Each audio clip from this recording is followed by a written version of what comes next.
اللہ کے رسول صلی اللہ علیہ وسلم نے فرمایا، یہ سنن ابو داؤد میں بھی حدیث موجود ہے اور دیگر جگہوں پر بھی موجود ہے، حضور فرماتے ہیں اللہ تعالیٰ دنیا میں کسی گناہ کی سزا اتنی جلدی نہیں دیتا جتنی جلدی ظلم اور قطع رحمی کی سزا دیتا ہے۔ آخرت میں جو عذاب ہوگا وہ الگ ہے، لیکن دنیا کے اندر اتنی جلدی کسی جرم کی سزا نہیں ملتی جتنی جلدی سزا ظلم کی ملتی۔ مکران شاہ تھا نا، بادشاہ تھا وقت کا، تو سیر کا بڑا شوقین تھا، سیر پہ گیا ہوا تھا، تو بہت ساری فوج بھی ساتھ جاتی تھی، سپاہی ساتھ جاتے تھے۔ اس کے سپاہیوں نے کیا کیا، ایک بوڑھی عورت کی گائے جبرن ذبح کر کے نہ کھا لی۔ اب وہ بوڑھی نے جب بات کی تو انہوں نے ڈانٹ دیا۔ جس دن بادشاہ نے واپس جانا تھا، کسی طریقے سے ایک پل تھا، دریا کے اوپر سے گزرتا تھا، دریا کے اس پار جنگل تھا جہاں کچی بستیاں تھیں، وہاں اس بوڑھی کی گائے ذبح کر کے وہ کھا گئے۔ تو بادشاہ جب پل سے گزر رہا تھا نا، تو بوڑھی پل کے اندر کہیں چھپ کے بیٹھ گئی۔ جب بادشاہ کی سواری گزری نا، تو بھاگ کے آ کے اس نے گھوڑے کی لگام تھام لی، کہنے لگی مکران شاہ ٹھہر جا، رک ذرا، میرے اوپر ظلم کر کے ایسے جا رہے تو؟ بادشاہ کہتا ہے بڑا طاقتور تھا، لیکن بوڑھی نے جملہ کہا، چکرا کے زمین پہ گرا اور تڑپ گیا بادشاہ وقت۔ بوڑھی کہنے لگی میں بیوہ بے اولاد ہوں، تیرے سپاہی میری گائیں ظلمن جبرن ذبح کر کے کھا گئے ہیں، اس پل پر چھپ کے بیٹھی تھی، میں نے بڑی مشکل سے تیرا گھوڑا روکا ہے، لگام تھامی ہے، بس ایک سوال کا جواب دے کہ میری گائے کا حساب اس پل پہ دینا ہے کہ پل صراط پہ دینا ہے؟ ابھی فیصلہ کر، یہاں دینا یا وہاں؟ بادشاہ چکرا کے زمین پہ گرا، رویا، کہنے لگا نہیں میں پل صراط پہ حساب نہیں دے سکتا، تو یہی حساب لے لے، وہ مشکل ہے، بلاؤ سپاہیوں کو، او بھائیو حساب تو دینا ہے، آج کے پل پہ نہ دو گے تو پل صراط۔ اور ایک اور بہت بڑا ظلم ہم کرتے ہیں، زمین پہ قبضہ، مال پہ قبضہ، عزتوں پہ حملہ۔ ناراض نہ ہونا، ہمیں عادت ہو گئی ہے غیبت کرنے کی۔ میں ایک جگہ پہ گیا ہوا تھا، تو ایک صاحب مجھے کہنے لگے جی یہ جس مسجد میں آپ آئے ہیں نا، اس مسجد کے مولوی صاحب اور کمیٹی کے ساتھ مل کے بڑے پیسے کھا گئے مسجد کے۔ اتنی مجھے تکلیفات باتوں کا بڑا غصہ آتا ہے۔ میں نے اس سے کہا کہ آپ نے کتنے دیے پیسے؟ کہنے لگا جی نہیں میں تو نہیں دیتے، لوگوں نے دیتے نہیں۔ تو میں کہ یار آپ ہی لوگ کی پوچھ لیں گے، تو کیوں ایڈا پریشان ہے؟ عجیب تیرا فلسفہ بھائی، تو ایک عالم دین کی عزت پر تو حملہ کر رہا ہے، تجھے پتہ ہی نہیں۔ لوگ سمجھتے نہیں، بڑے بڑے باعزت لوگوں کے بارے میں لوگ جملہ بول دیتے ہیں، مخلوق تو فنکار ہے اس درجہ کے پل بھر میں، سنگے در کعبہ سے بھی اسنام تراشے، اور تم کون ہو کیا چیز ہے داغ کبابی۔ لوگوں نے تو مریم پہ بھی الزام تراشے، حضرت مریم سلام اللہ علیہا پر بھی الزام لگا دی، لوگ باز ہی نہیں آتے۔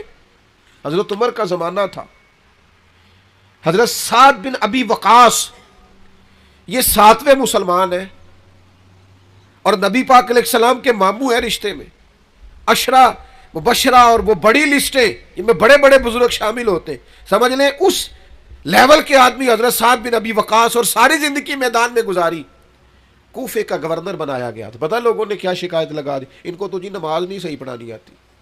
ہائے ہائے، حضرت سعد بن ابی وقاص سے جناب عمر نے پوچھا، اور یہ بخاری مسلم میں حدیث ہے، آپ فرمانے لگے سعد لوگ یہ کہہ رہے ہیں، فرمایا مجھے اللہ کی قسم میں اس طرح نماز پڑھاتا ہوں جس طرح میں نے اپنے نبی سے سیکھی ہے۔ لوگ باز ہی نہیں آتے، دیکھتے نہیں بندہ کتنا بڑا ہے، تیری زبان جس کی بارے میں مرضی بات کر دیتی ہے۔ حضرت سعد بن ابی وقاص رضی اللہ تعالیٰ عنہ سے کے بارے میں جب شکایات آئیں کوفہ سے، تو حضرت عمر نے بندہ بھیجا، فرمایا تفتیش کرو، جس جس جگہ لوگ گئے، صحابہ گئے تفتیش کرنے، معلومات کرنے، حقیقت پوچھنے، ہر ایک نے جناب سعد کے لیے دعا کی۔ کہاں اتنا اچھا آدمی، لیکن ایک شخص تھا اسامہ بن قتادہ، ابو سعدہ، وہ کھڑا ہو گیا، اس نے 3 باتیں کی، کہنے لگا جی دیکھیں کتنے بڑے آدمی کی عزت پر حملہ کر رہا ہے، کتنا بڑا ظلم کر رہا ہے۔ کہنے لگا جی ایک تو یہ لوگوں کو جنگ میں بھیج دیتے خود نہیں جاتے، ایک مال غنیمت صحیح تقسیم نہیں کرتے، ایک فیصلے ٹھیک نہیں کرتے۔ حضرت سعد بن ابی وقاص 7ویں مسلمان، نبی پاک کے ماموں، قربان جائے۔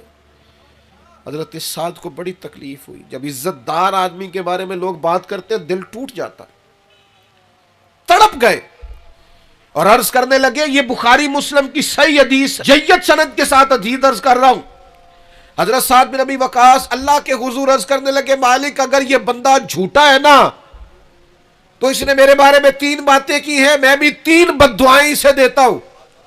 اللہ ایک اس کی عمر لمبی کر دے، ایک اس پر محتاجی غالب کر دے، ایک اسے فتنوں میں مبتلا کر دے۔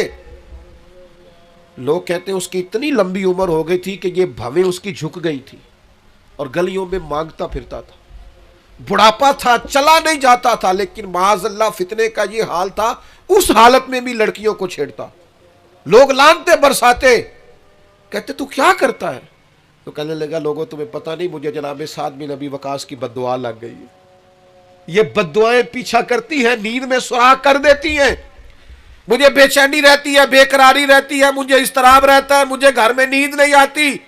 اور غور کر تو نے بد دعا تو نہیں لے لی کسی مظلوم کی؟ سوچ، کسی کو تکلیف تو نہیں دے بیٹھا، کسی کا مال تو نہیں دبا لیا، کسی کی عزت پر حملہ تو نہیں کیا؟ نبی اکرم صلی اللہ تعالی علیہ وسلم نے فرمایا، مسند احمد میں موجود ہے، فرمایا مظلوم کی آہ اللہ ضرور بالضرور سنتا ہے، مظلوم کی، یہ یاد رکھنی ہے آپ نے حدیث، مظلوم کی بد دعا اللہ ضرور سنتا ہے، اگرچہ مظلوم فاسق فاجر ہو، اگرچہ مظلوم کافر ہو، اس کے کفر کا وبال اس پر، اس کے گناہ کا وبال اس پر، لیکن اگر کسی بندے نے اس پر ظلم کیا تو اللہ اس کی بات کو ضرور سنے۔ اور ہم تو عزت دار لوگوں کے بارے میں باز نہیں آتے، باوقار لوگوں کے بارے میں باز نہیں آتے، اولیاء اور صوفیاء کے بارے میں لوگوں کی زبانیں کھل گئی ہیں، لوگ بات سمجھتے ہی نہیں کس کے بارے میں کیا کہہ رہے ہیں۔ میں آپ کو یقین کے ساتھ کہتا ہوں، پہلے ہم یہ کبھی سنا کرتے تھے اور یہ ہمارے تجربے تھے، باتیں گزری تو ہمیں سمجھ آئی، تجربے سے گزری تو سمجھ آئی کہ تلوار کے زخم بھر جاتے ہیں، زبان کے زخم بھرتے نہیں۔ او میرے دوستو، کسی کو کوئی تھپڑ مارتا ہے تو وہ درد چند لمحوں کے لیے ہے، لیکن کسی کو گالی دیتے ہو تو وہ زخم بھرتا۔ اور اگر اپنے کسی پیارے کے بارے میں بیٹھ کے کہیں غیبت کرتے ہو نا، میں نے ایک دفعہ اپنے ایک دوست کے بارے میں اس کی غیر موجودگی میں کہا تھا، میں نے کہا یار ساری دنیا بات کر لیتی تو نہ کرتا، تجھ سے شکوہ نہیں بے وفائی کا، پر تجھ سے امید بہت زیادہ تھی، تیرا تو پیار تھا، تیرا بنتا نہیں تھا، تجھے نہیں چاہیے تھا۔ اور پھر آپ ایک بات آپ کو بتاؤں، جن کے پاس بیٹھ کے ہم غیبتیں کرتے ہیں نا، یہ سگے نہیں ہوتے، یہ فوراً جا کے سناتے ہیں، اور آدھی بات آپ نے کی ہوتی ہے، باقی آدھی ان کے پاس ہوتی ہے، اور کچھ لوگوں کو چسکا لگا ہوتا ہے لوگوں کی عزتوں پہ ہاتھ ڈالنے، یہ کام کبھی نہ کریں، اور لوگ کر دیتے ہیں۔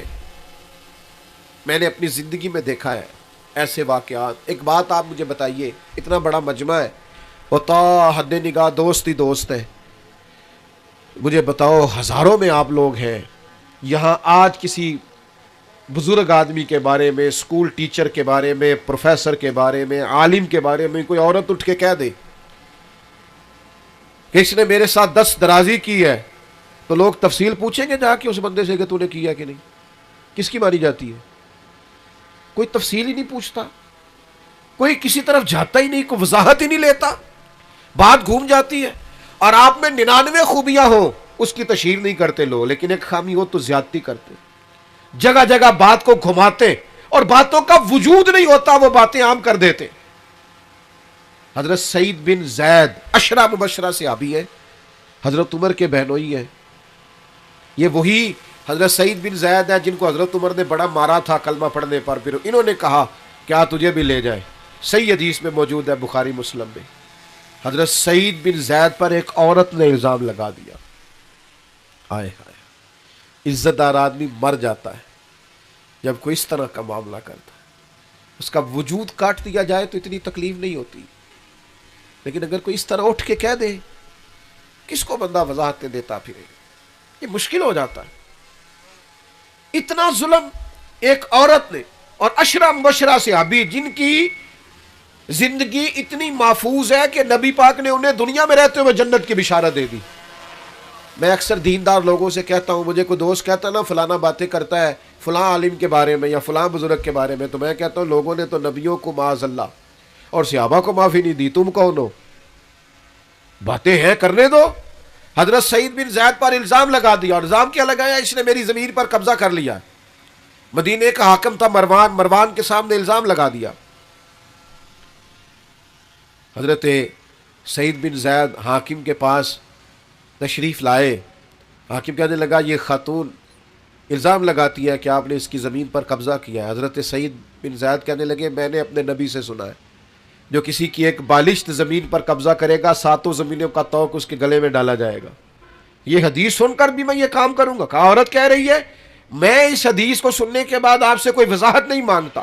حاکم تو نے تو بات ختم کر دی، لیکن وہ عورت مختلف جگہوں پہ الزام لگاتی رہی، میری زمین پہ قبضہ کر لیا، یہ کر لیا، وہ کر لیا.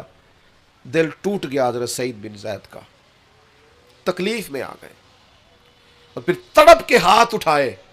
مظلوم تھے نا، کہنے لگے اللہ اگر یہ عورت جھوٹی ہے اتنی دیر تک اسے موت نہ دینا جب تک یہ اندھی نہ ہو جائے، اور اسے اس کی زمین میں ہی مارنا، اس کی زمین میں اس کی قبر بنانا. اتنے عزت دار آدمی پہ ظلم کیا، الزام لگا دیا، عزت پہ ہاتھ ڈال دیا. لوگ کہتے ہیں پھر وہ عورت اندھی ہوئی، پھر وہ دیواروں کو ٹٹول ٹٹول کے ہاتھ رکھ رکھ کے چلتی تھی. لوگ کہتے تھے کیا ہو گیا آنکھوں کو؟ کہتی تھی سعید بن زید کی بد دعا لگ گئی، یہ دعا لگ گئی ہے مجھے ان کی. ٹٹول ٹٹول کے گھومتی تھی. اس کی اپنی زمین میں کنواں تھا، ایک دن اپنے ہی زمین میں اپنے ہی کنویں میں گر کے مر گئی. حضرت سعید بن زید کی وہ بد دعا جو اس